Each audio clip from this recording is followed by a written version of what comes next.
Partly sunny skies outside now. It's 56 degrees out here at the curve as we head back up with Ethan Denton on the show this morning. Thank you very much, Ty. Special guests with us this morning here on Anything Goes. Pleased to bring in Elaine Belansky and Professor Nick Cutforth. They're here to talk about a program, the HELM program, which stands for Healthy Eaters, Lifelong Movers. And this is designed to improve students' academic success by increasing opportunities for healthy eating, physical activity, and high-quality physical education. And that's as much as I'll say about it. Let you guys take care of the rest. First off, I should say, welcome in this morning. Thank you so much, Ethan. So thanks for having us here this morning. We wanted to tell you a little bit about our HELM project, and HELM stands for Healthy Eaters, Lifelong Movers. We're from the University of Colorado, the Rocky Mountain Prevention Research Center, and we've received a grant from the Colorado Health Foundation. They're really concerned about the childhood obesity epidemic, and even though Colorado is the leanest state in the whole country, it turns out that our childhood obesity rates are right in the middle of the pack, and we're one of only 3 states that is showing that childhood obesity rates are increasing more rapidly than the rest of the country.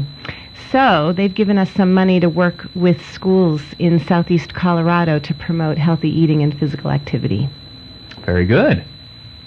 I guess about maybe how this kind of all got started, I guess. I mean, we got the grant, but then saying, okay, coming down throughout the whole state and making sure this gets spread around, I guess. Exactly. We first started in the San Luis Valley.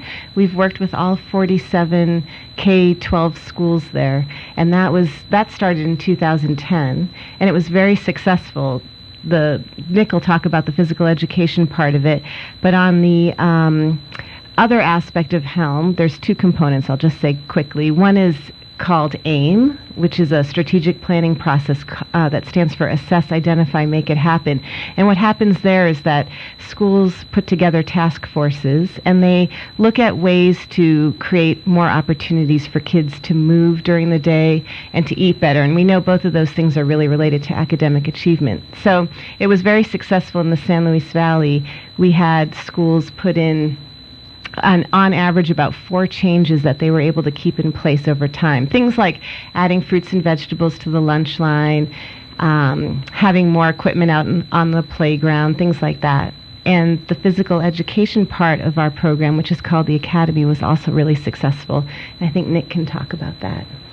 Yeah, good morning. Thanks for inviting us, Ethan. Really appreciate it. The Physical Education Academy in the San Luis Valley was successful. We were able to show a significant increase in the amount of movement that the kids had in physical education class. We talk about moderate to vigorous physical activity, which is getting kids moving so they're sweating and happy. So it's not just push-ups and dodgeball, but it's meaningful activity that gets kids moving, all kids moving, of all abilities. So in the San Luis Valley, we were able to introduce a curriculum called SPARK, which is a national curriculum, evidence-based and tested by rigorous research. And in addition to the amount of movement that kids were engaging in, we were also able to show significant changes in the way physical education teachers taught their lessons. So there was much less emphasis on classroom management. The kids were not standing around as much. As soon as they walked in the gym, instead of sitting for roll call, they would be moving, and that movement continued throughout the lesson. Spark itself has a really structured approach, so teachers are breaking up the lesson into individual segments, from individual activities to small group activities to large group activities. And one more word about the San Luis Valley, and all of this will be happening in southeast Colorado. Each school that participated with us received a significant amount of PE equipment, because you can't do this kind of what we call new PE without there being enough PE equipment. There needs to be one ball for each kid, a jump rope for each kid, a hula hoop for each kid. And so that's basically the genesis of the Physical Education Academy. We, in the San Luis Valley, like in southeast Colorado, there are also 2 instructional coaches that were hired. So in asking PE teachers to teach slightly differently, we also gave them the support they needed with instructional coaches, and these 2 individuals are master teachers who can help the PE teacher navigate this new curriculum. And everything I've described in the San Luis Valley is coming to southeast Colorado. We're really delighted that we have 25 elementary schools on board across the region. And tomorrow we are embarking on our first training, 2 days of training in Lamar at the Rec Center. We'll be starting at about 8 o'clock in the morning, going through till about 3:15 each day, Tuesday and Wednesday. And there'll be about 31 PE teachers coming. Some of the schools have more than one individual coming, which is great. And in addition, we expect some principals to come. So we're really excited. And again, just briefly, each school that's participating in the project, and we're talking about elementary schools here, have received about $5,000 worth of PE equipment. They've received the Spark curriculum manual and various other materials that give them lesson plans and units. And they've also received visits already from our 2 site coordinators in southeast Colorado, Mitch McGill, who comes out of Trinidad, and Rory Lynch, who actually lives in Yuma, but is spending all his time, during the week at least, down in the southeast Colorado area. So we're really delighted to have those 2 guys on board. Well, this sounds very exciting. And I remember, Elaine, when you first came on here, mentioned that, talked about how lean the state is in general, but the kids, not necessarily. That I think that might have thrown a few folks off. They may not have realized that we're in maybe a situation like this. So this program is perfect to get kids back on the right track, it sounds like. We hope so. The trick about living in rural communities is that sometimes it's hard for families to have access to fruits and vegetables, and sometimes it's hard for families to have access to affordable opportunities for physical activity. Like I don't know, is there a Boys and Girls Club here? Probably not. That's a good question. Yeah, or say a YMCA. These are things that, people who live in urban communities have access to. But in rural, it turns out that, and you already know this, I'm sure, that the school is truly the heart of the community. That is true. Yeah, and it's such an important place for health promotion. And so we're really excited that we have a chance to work closely with schools to find ways to make the setting more conducive to health. Mm-hmm. And another thing which we stress to principals, though, and the community is HELM is about healthy eating and lifelong moving. And we want kids to move more and to be able to enjoy movement, so they'll be more likely to be physically active into adulthood. But the connection we also make, which is research-based, is the connection between physical activity, physical education, healthy eating, and academic achievement. I don't know, Elaine is really articulate at speaking about this. Why don't you say a word about that, Elaine? Oh, great. So there's been a lot of research done over the past many years that consistently shows that when you offer opportunities for kids to move during the school day, they're much better able to pay attention, to stay on task, to behave better. And so we have a real win-win situation where we're promoting healthy eating, physical activity in a school setting, and what principals tend to really care about is promoting academic achievement. And physical activity and healthy eating tends to be a really nice solution for the academic achievement. I think we all know this as adults. When we're sitting for more than 20 minutes listening to someone, our brains start to wander, right? And one thing that helps us is if we stand up and stretch and move a little bit, and then when we return back to sitting down, we can listen for a few more minutes. And I think kids operate exactly the same way. So if we can find ways to integrate movement and healthy eating throughout the whole day, I think kids will do much better in school, on standardized tests, etc. As far as the timeline for this program is concerned, I see here with the San Luis Valley to start a few years ago. You implement this program, and then you take a couple of years and then assess data. So it's a lengthy process, and then we go from there.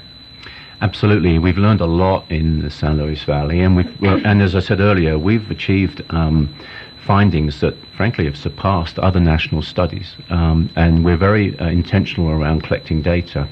However, we want to make sure that we're not intrusive. Schools they have a lot of demands placed on them, and so we're not researchers who go in with white coats on and a clipboard. We're pretty human type people, and we collect data that doesn't interrupt the school day, and it allows teachers and principals to do their work.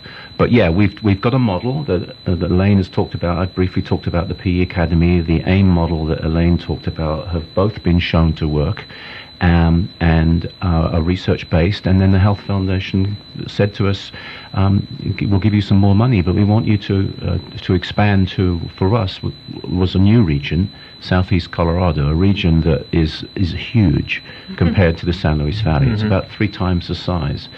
And some of the indicators in Southeast Colorado around social class, SES, that kind of stuff, those indicators are ones that have been shown to be, challenging for kids to eat well, move more.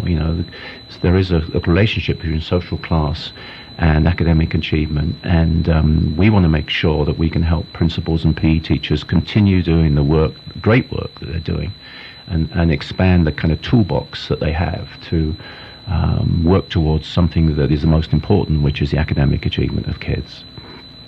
As mentioned, you'll be having a couple of days of PE training coming up this week over at the community building, the rec center, Tuesday and Wednesday. Also, I'm wondering, is there any other way that folks maybe would like, if they want to know more information, a website, somebody to call to say, hey, I'd like to learn more about this, or somebody from the schools, little light bulb comes on, say, hey. Yeah, that would be great. We have a couple of ways people can get in touch with us. One is they can call me, 303-724-4383. And we also have a website. It's www.ucdenver.edu/RMPRC. That stands for Rocky Mountain Prevention Research Center. Or they can go to another website that's easier, www.aimschools, that's AIMschools.net. Or they can go to call me at 303-871-2477, and we would love to talk with people about what we're doing. I have to say, I think Elaine would agree with this. We've been really just delighted with the response that we've received from the schools that we've approached. Schools are being asked to do so much, and for us coming in to ask them to do something else can be a bit of a threat at times. But we've been so delighted with the welcome that we've received from principals, PE teachers, community members in Southeast Colorado. We wanted to get all 34 elementary schools participating. So far we have 25.